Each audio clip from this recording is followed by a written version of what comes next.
For pensioners Max and Beth Bauer, things are pretty tight at the moment. You can't do anything extra than maybe live and pay your rent, and there's nothing extra to do. The pair are forking out $350 a week for their place in Pelican, and when the bills come in, they feel the squeeze.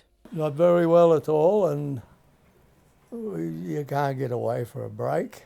They're experiencing housing stress, a situation where more than 30% of the weekly income goes to rent, and they've been on a public housing waiting list for more than 2 years. New South Wales Labor says more needs to be done to address the shortage of affordable housing. $9.2 billion worth of stamp duty, and despite that, they have decided to only put 4% of that towards new housing stock in this state.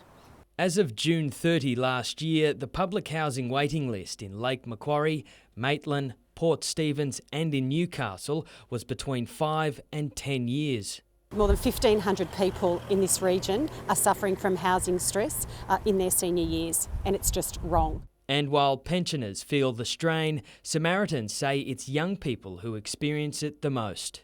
Last month, we had about 92 young people from the Lower Hunter come to us looking for assistance with housing. They just can't afford it. Over the next 10 years, the state government plans to create more than 23,000 new public housing dwellings across the state.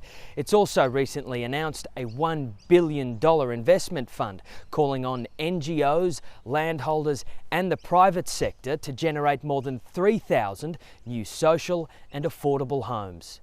We desperately need increased housing stock that's made available to people on low incomes. But at the moment, for the Bowers, We just keep waiting and hope for the best. That's our main thing. Mike Lorrigan, NBN News.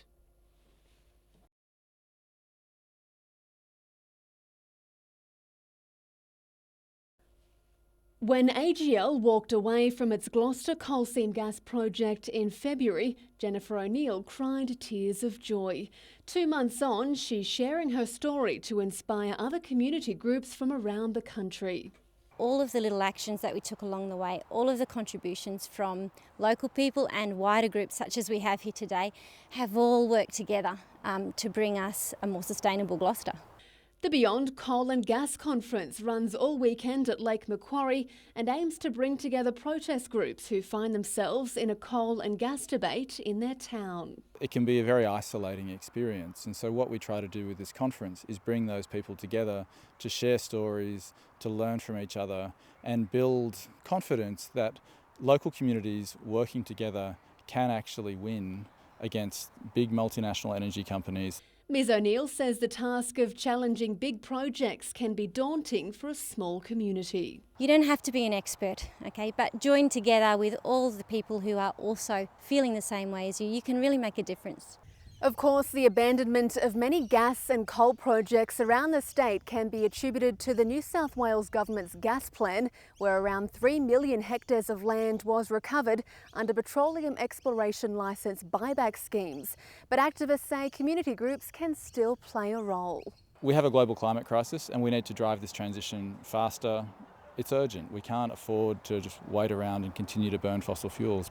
Georgina Smythe, NBN News.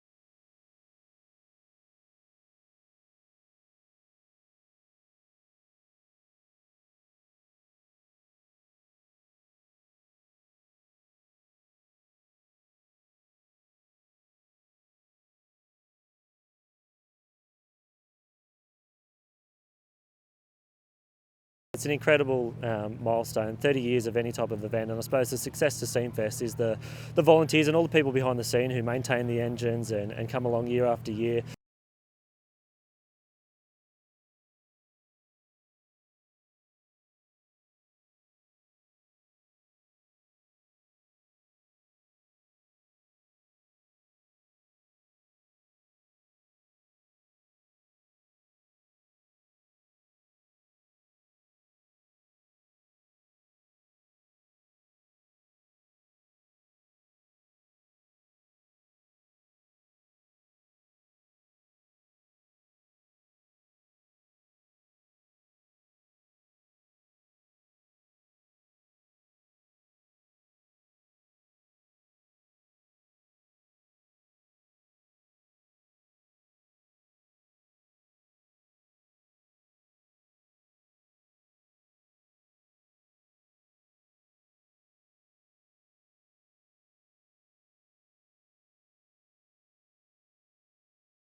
Round one at Waratah Oval and the home side with the ball early, but not for long.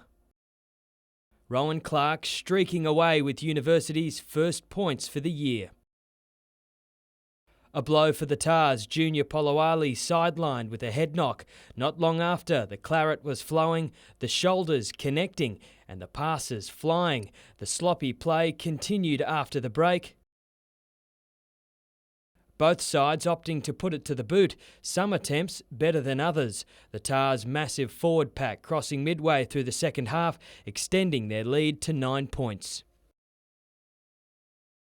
An incredible effort from Oliver Crow, though, moved the Seahorses within 4 points. But the Tars holding on for a 19-15 win. Mike Lorrigan, NBN News.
It's the bridge that became a bottleneck. The original 40-year-old span was replaced in 2009 only to replicate existing traffic problems and create a political bun fight. Labor talked about it, Labor promised it, the coalition actually delivers it.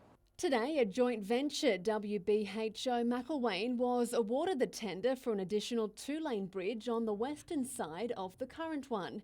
The $100 million project is jointly funded by the state and federal government, who were last year forced to defend delays. You've got to engage the community. We are in an environmentally sensitive area, so that's caused a fair bit of study and a little bit of delay. Construction will start next month, but with 33,000 motorists using the corridor daily, drivers have been told to allow for extra travel time. But it seems the job isn't done for the member for Patterson. Bob Baldwin is now looking further up the road, pushing for the state government to meet Canberra halfway and construct a dual carriageway all the way to Newcastle Airport. It comes as the Liberal MP faces an election battle for his new look seat against Labor newcomer Meryl Swanson. So this will be one of your big issues then?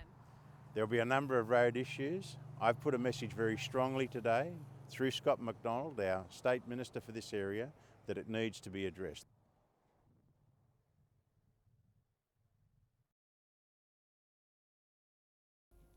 A symbolic stand at the edge of the world's largest coal port. Late last week, Greens Senator Lee Rhiannon hit town, calling for the state and federal governments to pass the party's donations reform bill. That means it would no longer be legal for coal mining, oil, gas companies to hand over millions of dollars, because that's what they're doing at the present time, to any political parties. The senator claimed such industries receive kickbacks as a result, something denied by the Australian Treasury.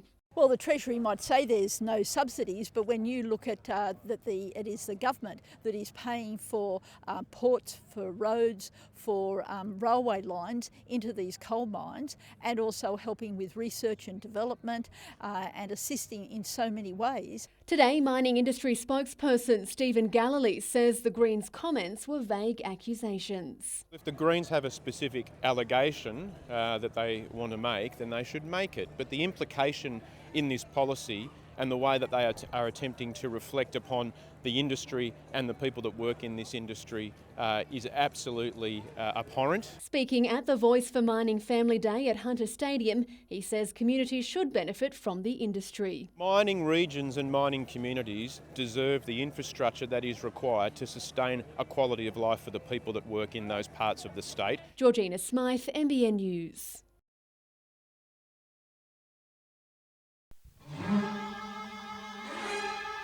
Anticipation was high, thousands lining the tracks between Waratah and Maitland. Apart from Wangara, go on, travel a lot further to take photos. The atmosphere electric, but the trains were steam.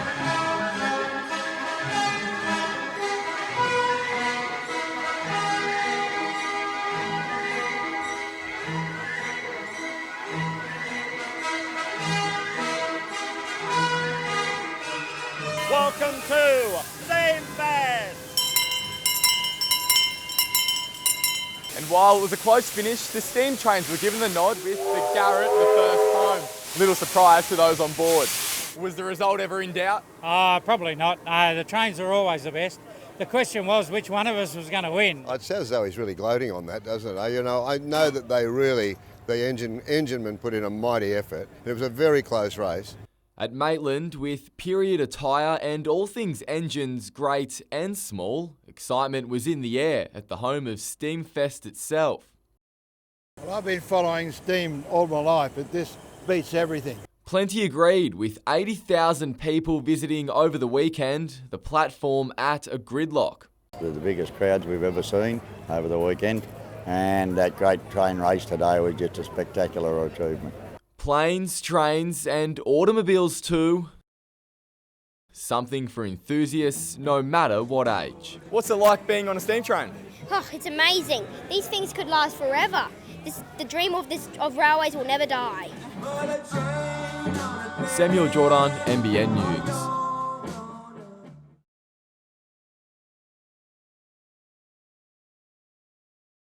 He came into the game under an injury cloud, but it didn't take long for James Tedesco to shake off concerns.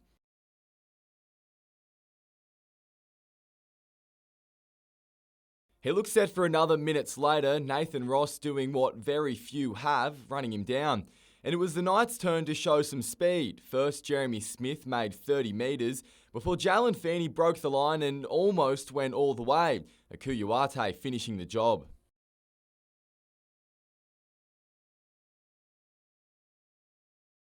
After almost adding to that, the Knights conceded at the other end, Luke Brooks finding space far too easily to sending Jordan Rankin. But some magic from Hodkinson soon had them back in front.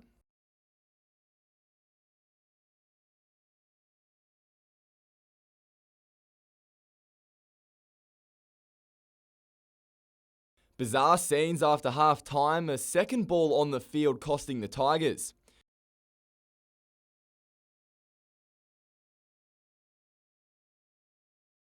And through a clever play from Jared Mullen, Newcastle made it count.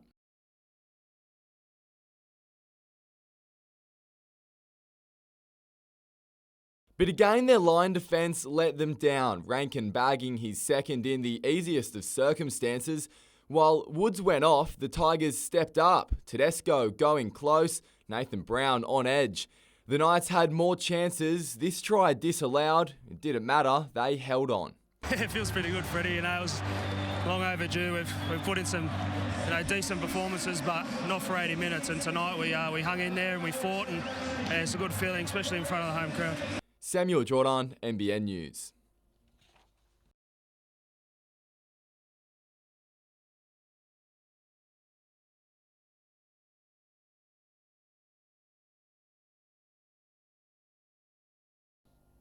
Scott Miller had called for a big win and the Jets responded with the quickest goal this season.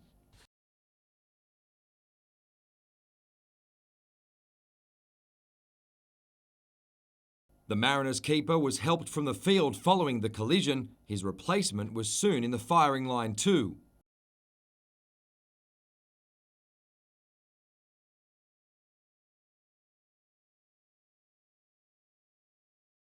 The home side was denied a goal by a contentious call in first half stoppage time.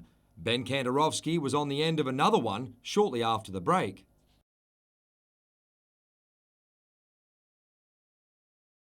Ferreira put the Central Coast back in the game. Roy O'Donovan went close to locking things up before Kiddo produced his third assist.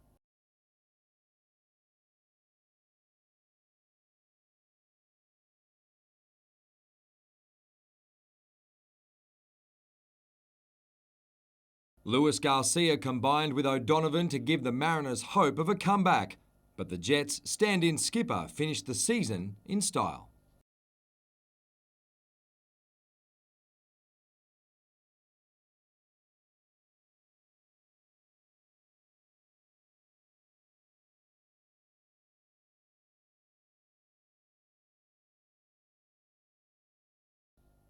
The Magic unveiled former A-League players James Virgili and Michael Kantarovski, but their fortunes would vary against Adamstown. Reigning Golden Boot Cale Bradbury picked up where he left off by scoring the opener. Kantarovski was forced from the field with a facial injury, but Virgili set up Peter Haynes for the second goal. Virgili didn't wait long to make an impact after the break, making it 3-0. He had a double less than 10 minutes later. Not to be outdone, Bradbury got back in the act, making it 5-0. Broadmeadow was running riot and Virgili soon had the season's first hat-trick. Rosebud eventually had something to celebrate as Alex Reid found a way through. Matt Paul made it 6-2 late in the contest, but Daniel Cassiaroli ensured Broadmeadow fans were the only ones celebrating. In contrast, it was an arm wrestle between Maitland and Hamilton. Former Mariner Dean Heffernan made his NPL debut for the Magpies. Kiwi international Leo Bertos lined up for Olympic. He set up a great chance for Hamilton, but Tommy Spencer's header went wide. Maitland had the better of the second half, with Jai McKellar going agonisingly close. He had another decent shot saved by Danny Ireland as the game finished scoreless.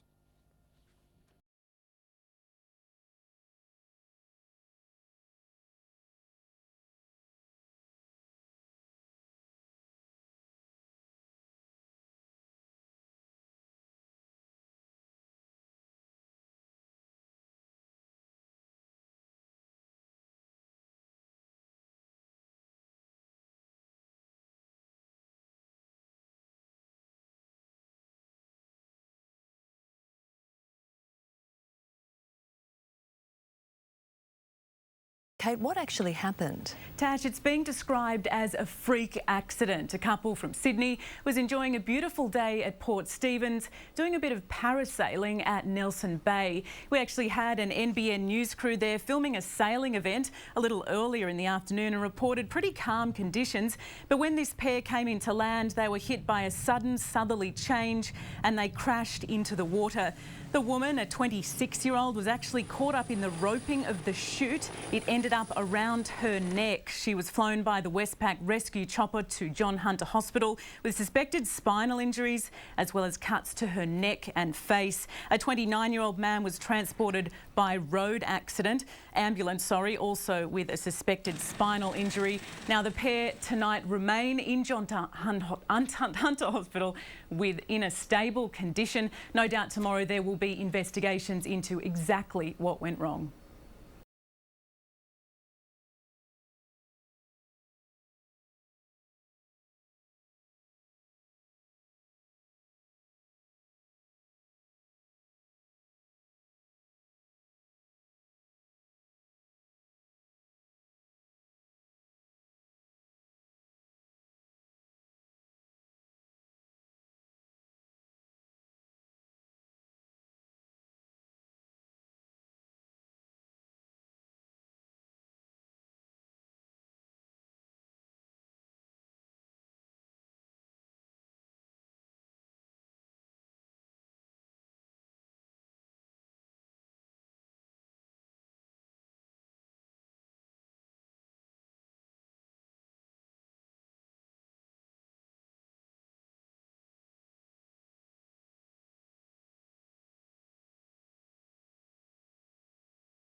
It's highly contagious and in little babies can be deadly. But despite featuring heavily on the state's vaccination schedule, whooping cough cases are on the rise. The presentation of these little kids is heartbreaking. They get a racking cough, which actually is so severe that they can stop breathing. It can be so severe that they can get bleeds on the brain. The figures are startling. This time last year across the Hunter, New England area, 218 whooping cough cases were confirmed. Right now, the cases have almost doubled to 414. Rapidly infecting childcare centres and primary schools, it's second only to measles in terms of how easily it's spread. Vaccinated children and adults can still contract the disease, most of the time presenting as what's commonly called the 100-day cough. It's a hacking cough, much worse in the evenings, and it just keeps going and going and going for up to 3 months. Health authorities say one of the causes of this latest increase is fairly simple. The immunity provided by the vaccine wears off. It unfortunately only lasts about 3 to 5 years, the protection that's offered. And so what we will get is we do get these cyclical outbreaks every 4 to 5 years. The advice, stay up to date with immunisations and get booster shots where applicable. Each mum in the last trimester of pregnancy should get a booster against whooping cough. The little ones in those first 6 weeks when their immune system isn't mature enough to provide its own response can get the passive protection from mum across the placenta if mum's had a booster at the end of pregnancy. Kate Haberfield, NBN News. It's a far cry from the jungle of Papua New Guinea, but the stairs at Cardiff Heights still provided a good final fitness hit out today for Team Tamplin. 5 months of training and these boots have done some walking. I've hit over the 1,000-kilometre mark with them, so they're still not quite broken in, but I'm sure once I walk through all those rivers and the trench rain every day, they're going to be soft. Sonia Tamplin and her 17-year-old daughter Kalina leave Newcastle tomorrow, headed for the 10th annual New South Wales Police Legacy Kokoda Trek. They're both excited and nervous. We can't wait to go and hopefully we'll just get the most beautiful experience out of this track. Apparently it's just life-changing and that would be lovely for us. The 96-kilometre walk is in honour of deceased police officers, but the sacrifice of soldiers in World War II will also be on their minds as they trek in the lead-up to Anzac Day. Just brings it all to home about what the diggers have done for us. The Tamplin family has received support from Police Legacy since Tony's sudden death at work from a heart attack nearly 3 years ago. Sonia says he's still with them in spirit. He'd be saying, darling, you can do that one on your own. He said, there's no way in the world he'd be walking up and down here with me. Yeah. Do you think he'd be proud of both of you? Absolutely. Yeah. He would be very proud of us, but definitely not his thing. The Tamplin girls are also fundraising for Police Legacy, and you can donate on Sonia's GoFundraise page.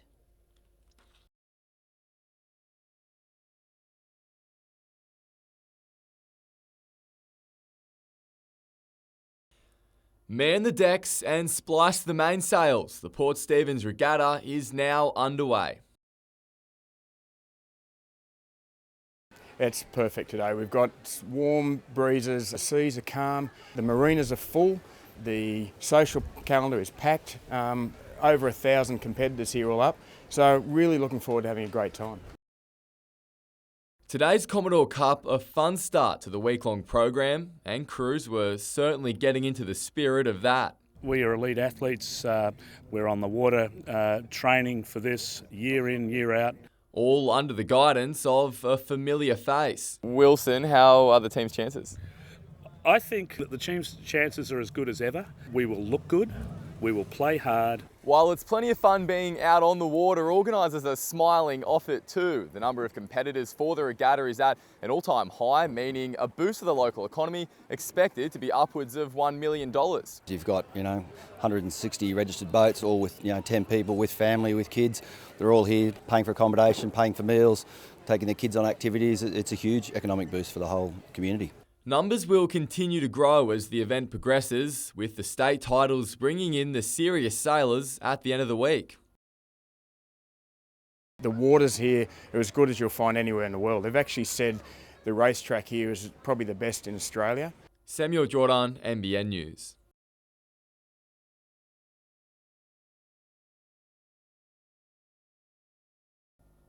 The coach admits he wasn't impressed with Newcastle's first half, but he believes the Knights deserved their first win.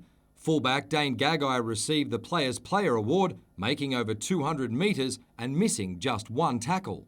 From a positional point of view, he's definitely improving, and I'm sure he'll continue to improve. But he got some, he came up with some really, really good stuff, and as I said, we need to learn to utilise him a little bit better. Attention now turns to a difficult road trip to Brisbane. It should be a good opportunity for our blokes to go up there, play in front of a really big crowd, and enjoy the game and go and back themselves to do well. We shouldn't go there thinking we're going to lose. We've got to go there with a mindset that we can do well. It doesn't mean we will, but that's the mindset we've got to have. As for the second half incident where 2 balls ended up on the field, the Tigers coach wasn't about to let his players off the hook. We gave up a try after that. We had to catch that kick. Stuff happens at training all the time. Guys are kicking balls and there's other balls flying around the place. It's not an excuse to drop it.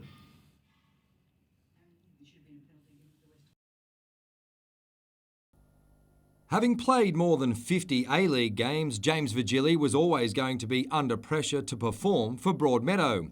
The 23-year-old knows his hat-trick on debut isn't enough to resurrect his professional career, but it's a great start. I want to get my uni out the way first, and then, after that's done, and if the right opportunity came up, then I would definitely have a think about it. Vigili has a reputation for setting up goals, but scoring them hasn't always been on the resume.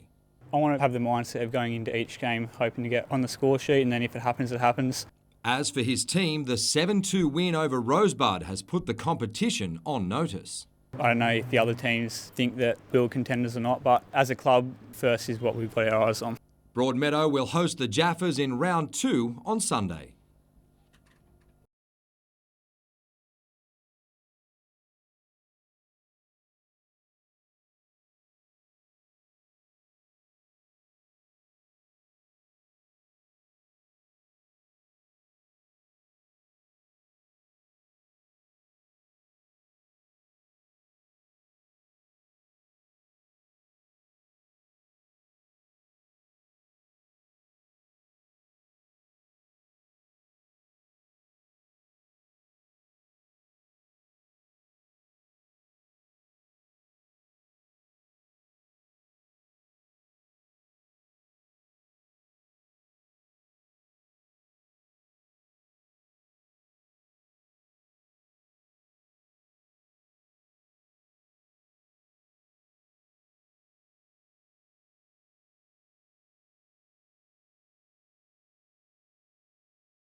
Initially, tasking details indicated that there was 2 patients, possibility of spinal injuries and constricting injuries to the neck as a result of contact with the parasail. Considering the traumatic incident she had just gone through with her family members, she was in good spirit.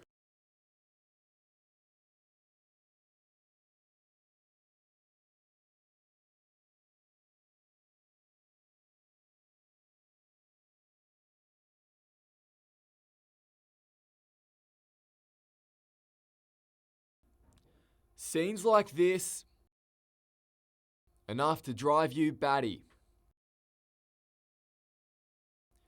This video shared by Jen Cooper shows thousands of flying foxes circling the sky over East Cessnock, a daily occurrence.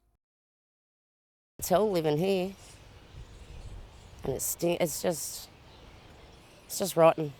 This colony of the endangered species is on Crown land behind Long Street and has been for 5 years. While Hunter New England Health says there's no health risk, the bats are taking a toll. Because I'm on my own, my husband died 3 years ago, and I'm trying to keep the place going by myself. But it's just everyday constant cleaning and washing and, looking around at the smell, at the stuff in the ground, and it just changes your whole lifestyle. Cessnock's not alone. Singleton, Lawn, Blackwells Park and areas closer to the city are also seeing growing numbers of flying foxes. These ones over the mangroves at Throsby Creek. There's now fresh hopes of a solution.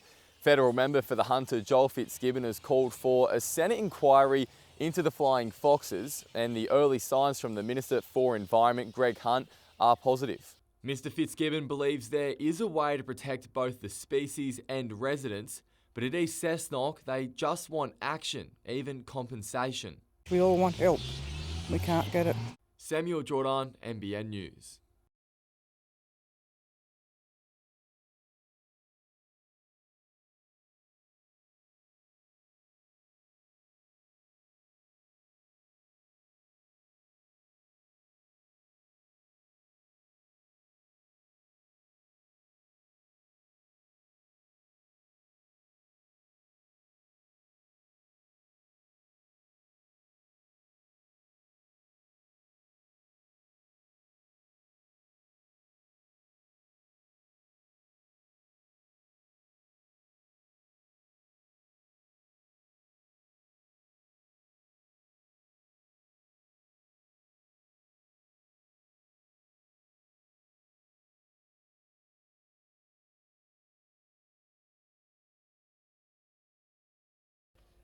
Uber is about to become a reality in Newcastle, with the company to arrive within weeks.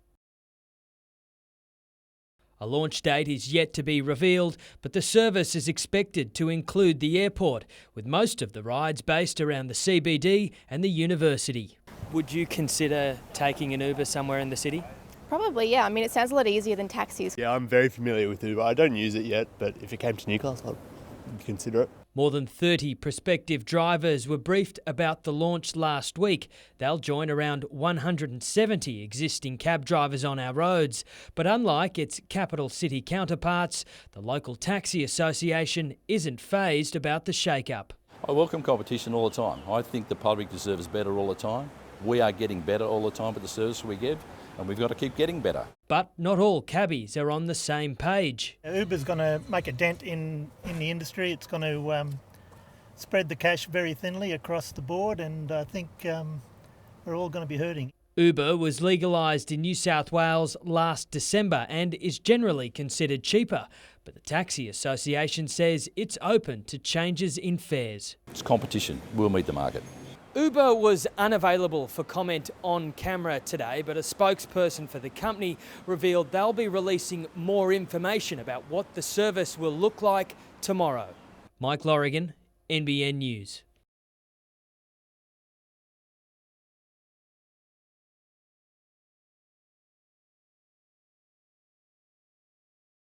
It's been a seemingly endless summer and holidaymakers are taking full advantage. Port Stephens beaches are at their glistening best. Even the pelicans are putting their best feathers forward. I think people are holding out for the weather, and fortunately we're putting on a good show for them in that regard. Local holiday parks are packed, up 6% on last year. There's only a handful of vacancies at Fingal Bay, most of the visitors holidaying in their own backyard. Up to 70% at certain times come from within an hour and a half. I think because Port Stephens is such a destination in itself, it feels like you've actually left, and travelled to some beautiful place overseas or something. Events like Sail Port Stephens are helping to lure the crowds, with the area currently attracting more tourists than ever before. I've never actually been up Port Stephens before, so first time for everything. Reasonably close and, It's a lovely convenient. There's plenty of things to do. It's the first time I've been to Australia. It's pretty nice. You like going camping? Yes. And why wouldn't you when this place is as pretty as a picture? Kate Haberfield, NBN News.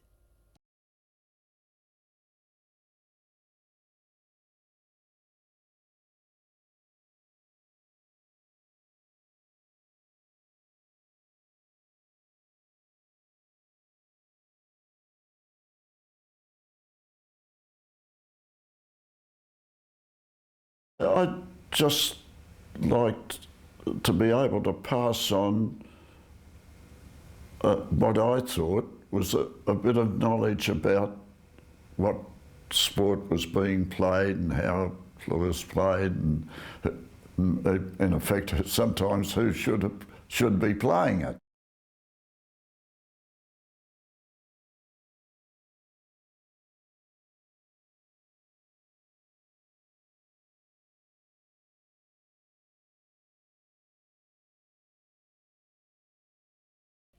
The Knights today rewarding fans for sticking by them. The side relieved after their nail-biting 2-point victory against the Tigers. For replacement hooker Tyler Randall, the win couldn't have come any sooner. Yeah, definitely, mate. It's a good feeling after getting the win. It's been coming for a while, so it was definitely a good atmosphere after the game. The utility given the lion's share of minutes on Sunday, replacing the injured Danny Levi. And with Levi left out of this weekend's squad to take on Brisbane, Randall again will don the number 9. I like the utility position, but whatever's needed for the team, I'll play as long as I'm playing. Will Pearsall played his first minutes in the NRL. He's also set to make a return this weekend. Yeah, he was good. He was nice and clean. He'd done his job, and I think he really enjoyed himself, and good on him. While Akila Uate scored his first try of the year, he says there's definitely more belief in the playing group, and they're hoping to give their supporters plenty more to smile about when they head north on Saturday. We're looking forward to the training this weekend, and hopefully we go up there and win the game. We're not too worried, about them. We'll worry about ourselves, and that's all we can control, and hopefully we can, go to distance with them. Mike Lorrigan, NBN News.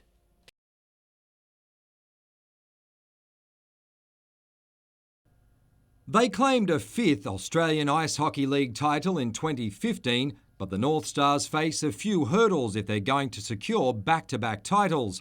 Record-breaking goal scorer Geordie Woodrick and fellow import Luke Moffat won't be back, replaced by Canadian Brandon Greenside and American Josh Harris. We're looking at serious pro players. These guys are coming out to help us win a championship and lead our young fellas into developing and being better hockey players and being part of the community in Newcastle. Team veterans Rob Stark and Brian Bales are yet to decide whether they'll play. The off-season is a bit of time for them to contemplate what they're going to do. We're really hoping they come back. I'm pretty sure that we'll have the right conversations and they'll be back on the ice. In a major boost, Scott Swiston has committed to Newcastle for another season, but a host of other teams have also been busy improving their rosters. Sydney Bears and Perth Thunder are looking really strong this year. Ice Dogs have re-recruited again. It's going to be a tough season. We're going to be as strong as we were last year, but the biggest worry is how strong the other team's going to be.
Single file out of the Hamilton bus interchange, public transport workers still unsure what the future holds. Earlier, Transport New South Wales pulled workers out of their shifts to tell them their jobs will be privatised, with all staff under the current award guaranteed a job after the transition.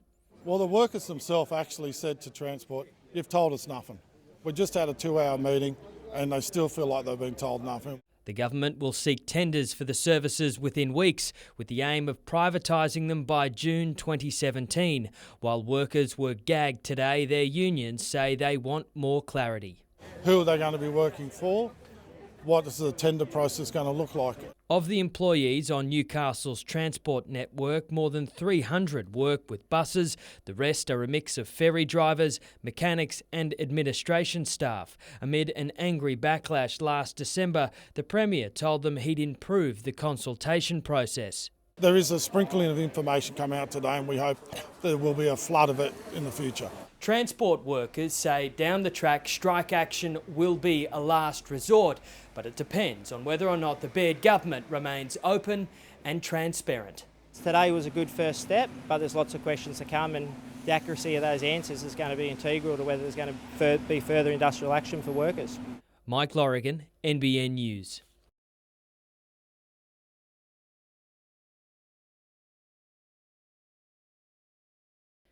As grey skies loomed ominously over Nobby's beach, the state's planning minister brought a ray of sunshine. Calls from the surf club finally heard, resulting in a $1 million makeover for the pavilion. Can't wait to tell the members. They'll be ecstatic. They will be over the moon with this one. A lot of people have been trying really hard to get this up, and this is the day for them. Not only is it an important emergency service, but it's also an iconic piece of Newcastle's heritage and a really significant part of the tourist landscape as well. $500,000 has come from the Newcastle Port Community Contribution Fund, while Council will chip in $250,000. And after a gallant fundraising effort, the remaining $250,000 will be supplied by the Surf Club. We do a lot of chook raffles. The tiny kitchen will be renovated to attract grander functions, while the tired gym and women's change rooms will also receive some attention. But it's not the only project to benefit from today's visit, with $10,000 promised to help clean up Throsby Creek. A further $137,000 worth of state funding will go towards creating a new home berth for the historic William IV steamship here at Lee Wharf Pontoon. It's a wonderful restoration of that icon of the harbour, and you'll soon be seeing it, hopefully just after Christmas.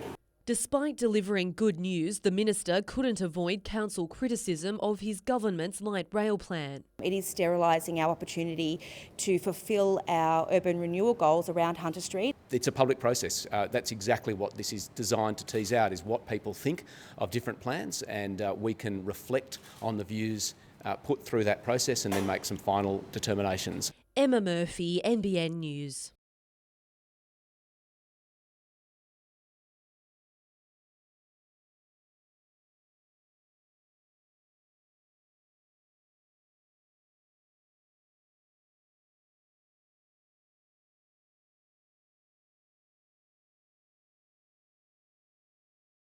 Might be that this is the STEM capital of the world, because that is the future, having highly educated kids in the technological areas.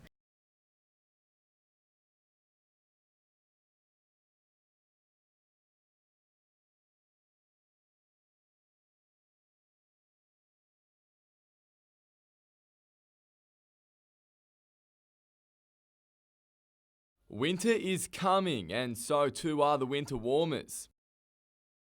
Pumpkin everything on today's menu at Newcastle's Soul Cafe, thanks to these guys. How's it taste? Good. Youth Homeless Service Pathfinders is on its annual pumpkin run, starting in Armidale and ending tomorrow in Sydney, dropping off tons of produce along the way, which disadvantaged young people have grown themselves. Everybody gets a lot out of this. This is about hopefulness and generosity, so yes, it's extremely rewarding. Those budding farmers are also making the journey, working as waiters in cafes during their stopovers and helping to put pumpkins on plates. It's been amazing. They've been so much fun to have around too, and they've done everything. They've been cutting up, they've been making soups, they've been doing it all. It's all part of this circle of courage that we use to drive people forward, to give young people a leg up. The pumpkin has proven popular, which is great news for organisers. It all helps to address the issue of homelessness. That currently affects 100,000 people across Australia every night, 60% of which are under the age of 25. It's a critical time for Australia to address that problem. Samuel Jordan, NBN News.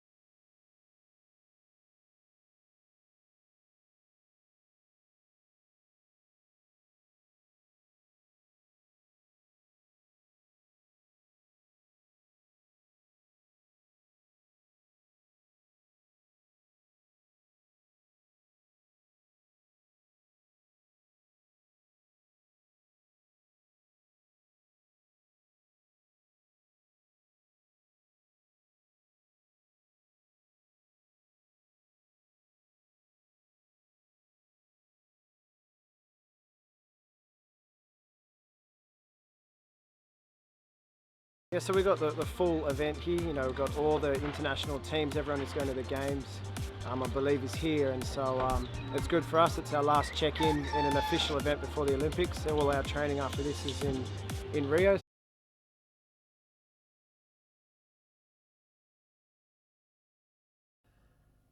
Jeremy Smith was named in the Newcastle 17 yesterday, but an ongoing knee complaint means he probably won't play. I'd say extremely highly unlikely.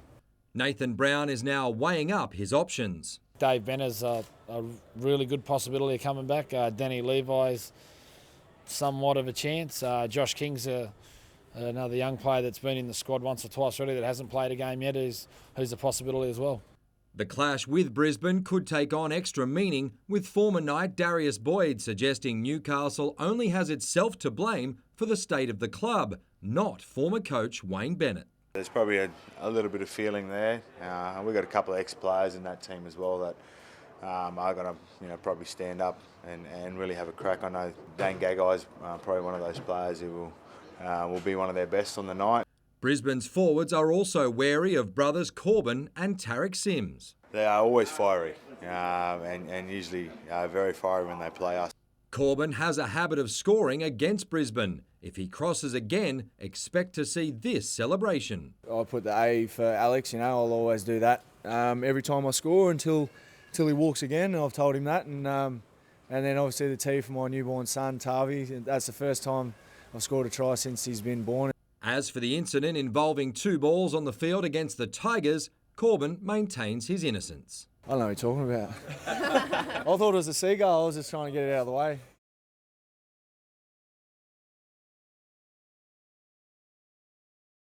She's the new driver in the Aussie Racing Car Series with a big future and ambition to match. I want to make a career out of it. That's the ultimate dream, is to be in V8 supercars. 17-year-old Charlotte Pointing is already an experienced go-kart racer. This new beast presents a whole new challenge, although she is finding her feet after some test runs behind the wheel. I haven't driven with many other cars yet, so this will be my first time with a full field of Aussie racing cars. There's 36 entered, so it'll be interesting. Making the transition from go-karts, Pointing is following in the tyre tracks of Newcastle V8 driver Aaron Russell, who's actually provided some career advice. We were tossing up a few different classes, talking about Formula 4 and Formula Ford, and it was really his call that made us think, yes, this is the right way to go. Samuel Jordan, NBN News.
It was the big operation that caused monumental traffic jams. This morning, Hunter Street became a car park as construction crews prepared to lift a 100-tonne steel skeleton into the air.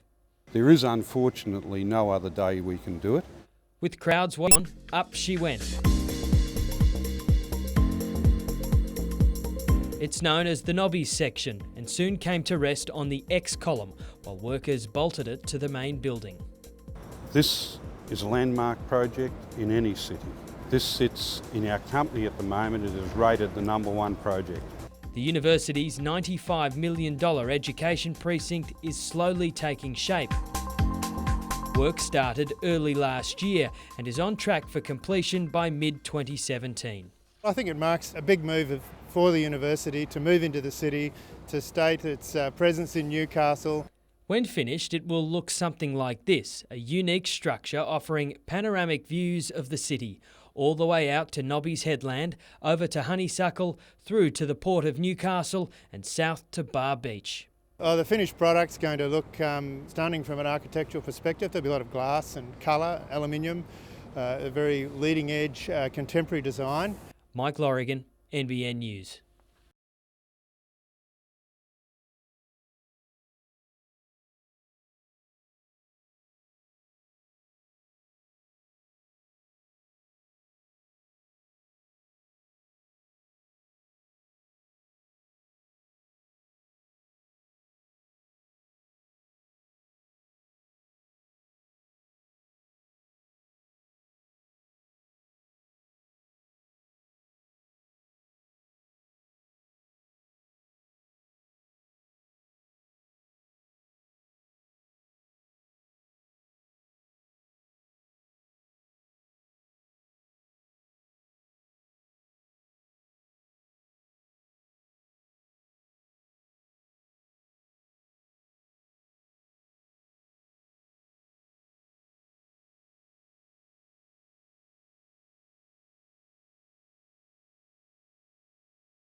Uber's first passenger in Newcastle, hitching a ride with its first driver.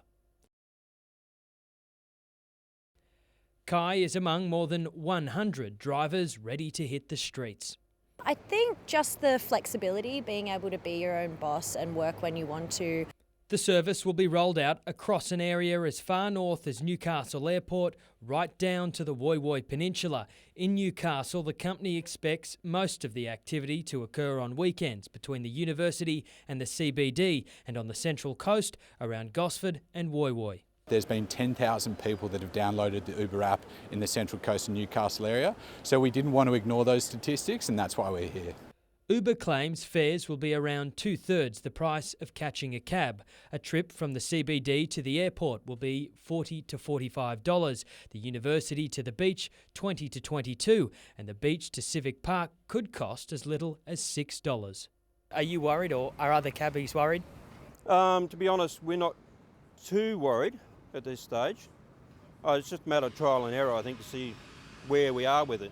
There's enough room, I think, in the market here, particularly of a weekend, for Uber to come in. I think that the queues might be a bit shorter.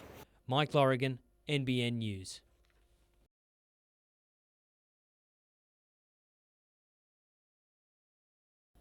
Crystal Griffiths had her regular mammogram on April Fool's Day last year, but what it revealed was no joke. I had my 8th mammogram and it came back positive for 3 breast cancers in 1 breast. There were no warning signs, no detectable lumps, no pain. Within the month, she'd undergone a double mastectomy. I didn't know it and I wouldn't have known, and except for the mammogram, I don't think I'd be here today. The 67-year-old grandmother from Torryburn has now joined Breast Screen New South Wales on a medical mission in the Hunter, New England region. We're looking to screen 44,000 women who haven't been or had a mammogram in the last 2 years. Of those, there are 250 women, we estimate, that are walking around with breast cancer and don't know it. Women aged 50 to 74 are the target group, although anyone over 40 can be screened. Mammograms are free and recommended once every 2 years. 9 out of 10 women don't actually have a family history of breast cancer. So it's important that all women are screened. Early diagnosis has meant better outcomes for Crystal, who now looks and feels a picture of good health. I am the living proof, yes. As I said, I don't think I'd be here unless I had a mammogram done.